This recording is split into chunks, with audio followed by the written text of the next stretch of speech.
Allotment of broadcast time to political parties.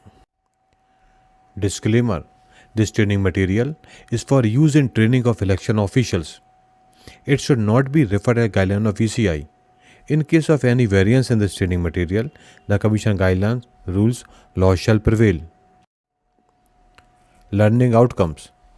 At the end of the session, the participants will be able to summarize the Commission's directions on allotment of broadcast time to different political parties. They will also be able to plan allotment of broadcast time to different political parties. The facility of allotment of broadcast time is available only to national parties and recognized state parties of the state concern.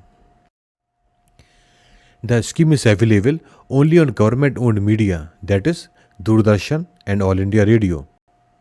A base time of 45 minutes is allotted to each national and recognized state parties of the state concerns uniformly. No violation of provisions mentioned in the Constitution, Law of Land and MCC is allowed.